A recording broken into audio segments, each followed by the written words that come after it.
पिछा में अगुणी town chairman पीर rubbish Shah Syed गदा हुसैन शाह लतीफ़ी जी सालगिरह की तकरीब लतीफ़ी नाज फार्म हाउस भिचा में थी गुज़री, जंहिंमें शहर के सियासी समाजी मजहबी अगवाननि ऐं सहाफ़ियुनि समेत मुअज़्ज़िज़ शहरियुनि शिरकत कई।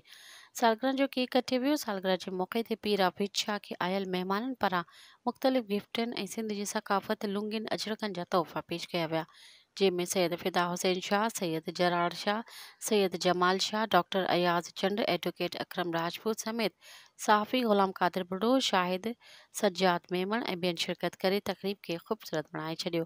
इन मौक़े ते अॻवाननि चयो त गदा हुसैन लतीफ़ी कंहिं तारीफ़ जो मोहताज नाहे। गदा लतीफ़ी भिचा शहर जो सरमायो आहे, हज़ारे दिलनि ते राज कंदड़ आहे। तक़रीब में सैयद गदा हुसैन शाह लतीफ़ी जी वॾी ॼमार सेहतियाबी तंदुरुस्तीअ लाइ दुआ घुरी वई। आख़िर में डिनर जो एहतमाम पिणु कयो वियो। मज़ीद ख़बरनि ऐं तफ़सीलात लाइ विज़िट कयो असांजी वेबसाइट www.awamiNewsHD.com ऐं ॾिसंदा रहो अवामी न्यूज़ HD।